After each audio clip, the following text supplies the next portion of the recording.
Vamos aqui tratar aqui em primeira mão dessa questão da Xuxa, né? Reescrever a Bíblia.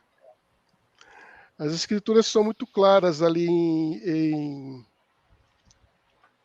na epístola de Pedro, quando fala que homens santos foram inspirados pelo Espírito Santo, né?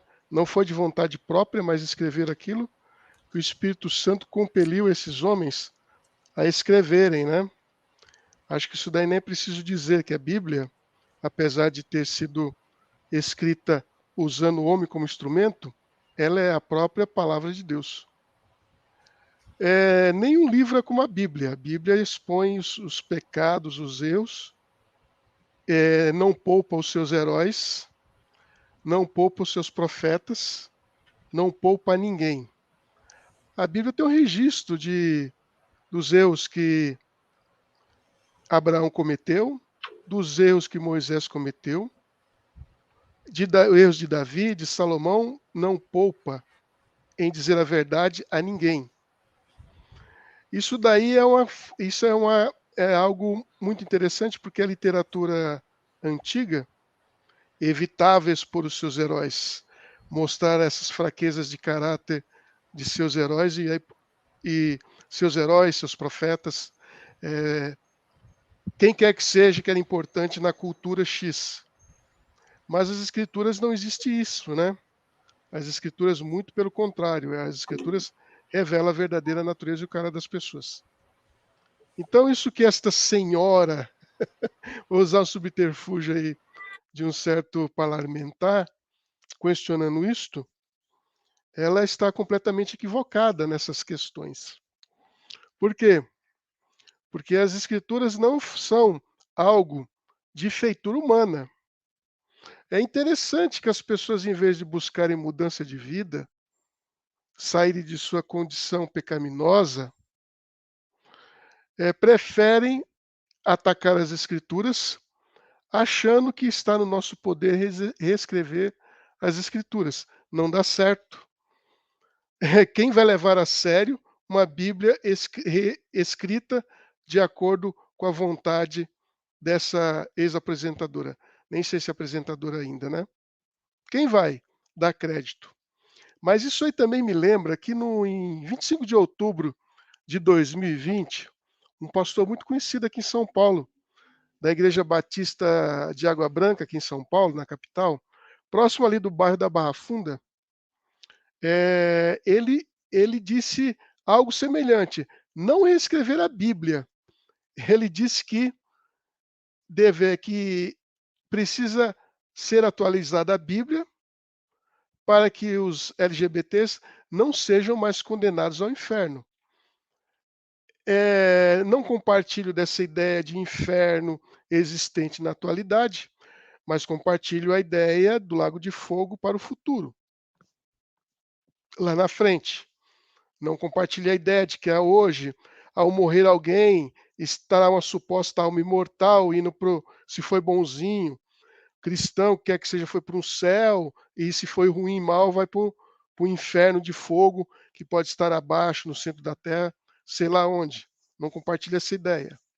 Porém, eu compartilho a ideia das escrituras do lago de fogo. Isso o livro de Apocalipse deixa muito claro. E aí ele diz o seguinte, segundo ele, a Bíblia deve propagar os diferentes tipos de amor pelo mundo.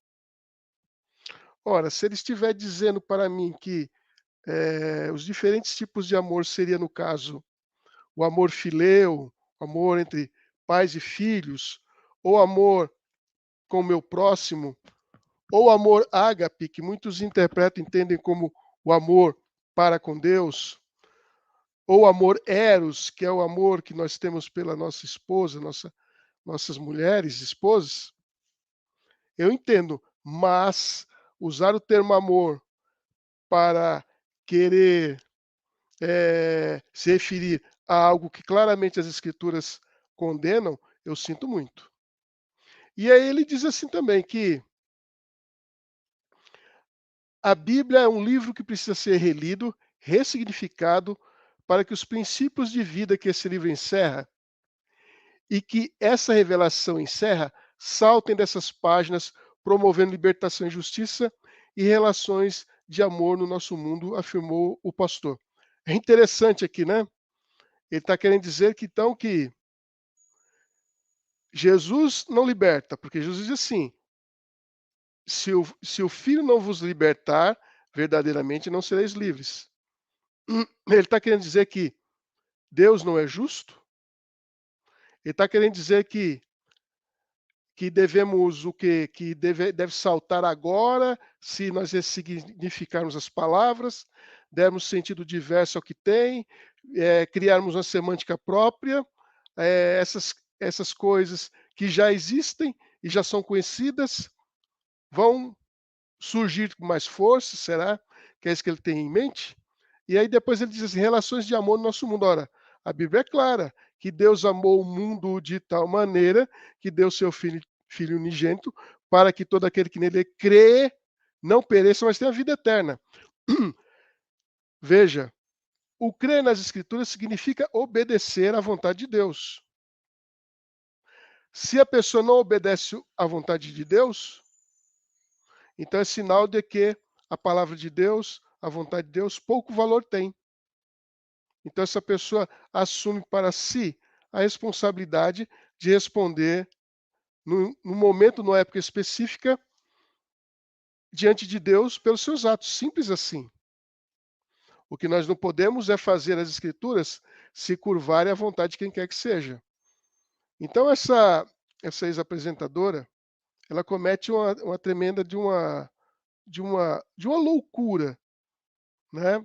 Fala daquilo que não entende, fala daquilo que não compreende. As próprias escrituras são muito claras com respeito a esse negócio de vamos escrever uma nova Bíblia ou vamos acrescentar coisas nas escrituras. O último livro da Bíblia é uma citação muito interessante que eu creio que ele se aplica a todas as escrituras. Diz assim: eu, a todo aquele que ouve as palavras da profecia deste livro, testifico. Se alguém lhes fizer qualquer acréscimo, Deus lhe acrescentará os flagelos escritos neste livro. E se alguém tirar qualquer coisa das palavras do livro desta profecia, Deus tirará sua parte da árvore da vida, da cidade santa e das coisas que se acham escritas nesses livros. Então não se acrescenta, não se tira, não se ressignifica, não faz qualquer coisa nas escrituras de vontade humana. Ponto, é isso. Não tem muito o que comentar sobre essa questão. E também esse mesmo pastor, isso foi em 2020, mas só que as ideias dele não agradaram a própria comunidade do qual ele fazia parte. E acontece que ele foi expulso da Ordem dos Pastores da Convenção Batista do Estado de São Paulo, né? E assim, infelizmente para ele e infelizmente para quem o segue, né? Fazer o quê, né? E agora falando um pouco sobre Caio Fábio, né? Eu não sei, eu cheguei a uma conclusão de que o Caio Fábio em algum momento da vida dele, deve ter se tornado hippie, porque da fala dele, eu só escuto filosofias vãs. Parece um hippie. Os devaneios dele, né? Não parece mais o teólogo, o pastor Caio Fábio.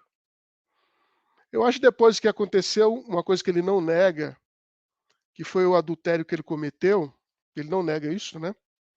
Ele aí fala disso. Eu acredito que ele se perdeu, né?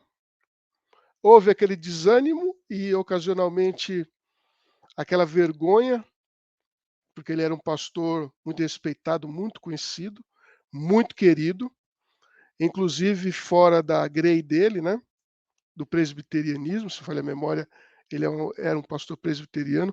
Digo que era porque ele tem umas ideias que eu acho complicado conceber que um pastor presbiteriano venha endossar. Então, assim, esse pessoal que faz esse alarde, que faz esse barulho todo. Ah, mais amor, mais amor. As escrituras dizem que Deus é amor, não é? Se eu creio que Deus é amor, é esse amor que se está falando, então inevitavelmente eu tenho que crer nas escrituras, né? Que as escrituras deste Deus de amor trazem as palavras deste Deus de amor. Então, assim, o povo ataca as escrituras porque não quer enquadrar a sua vida de acordo com o que as escrituras dizem, né? Simples assim. É porque não querem se converter às verdades bíblicas.